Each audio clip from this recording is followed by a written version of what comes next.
نحمدہ ونصلی علی رسول الکریم اما بعد۔ ایک بھائی نے سوال پوچھا کہ امام اگر ثنا نہیں پڑھتا ڈائریکٹ تلاوت شروع کر دیتا ہے تو کیا نماز ہو جائے گی؟ جی ہاں، نماز ہو جائے گی، کوئی حرج نہیں، کوئی کباہت نہیں۔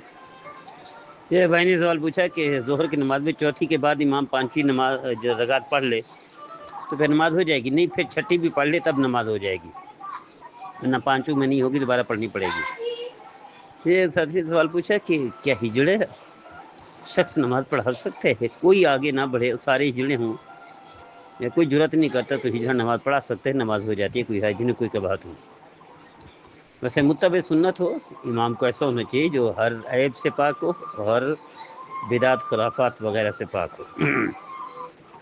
ساتھی نے سوال پوچھا کہ امام بھی ننگے سر نماز پڑھا سکتے ہیں؟ جی ہاں، ننگے سر نماز نہیں پڑھنی چاہیے، لیکن اگر پڑھے گا تو نماز ہو جائے گی۔ ویسے حرم میں نماز ہوتی ہے ننگے سر حج اور عمرے کے درمیان۔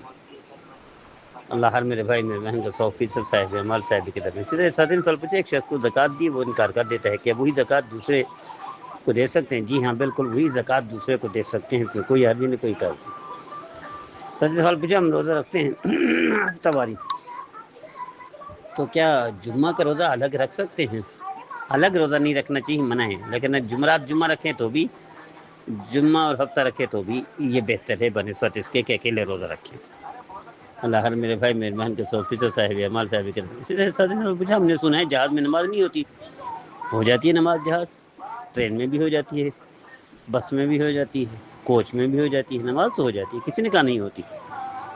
سوال پوچھا گندم کوشر مدرسے کو دینا بہتر ہے یا غریب یتیم کو؟ غریب کو بھی دے سکتے ہیں، مدرسے کو بھی دے سکتے ہیں، جائز ہے دونوں جگہ پر۔ اللہ ہر میرے بھائی میرے بہن کے 100% صاحب عمال صاحب کی دار بنائے اور نبی کریم صلی اللہ علیہ وسلم کی فرمانبرداری کی توفیق عطا فرمائے اور نافرمانی سے محفوظ فرمائے۔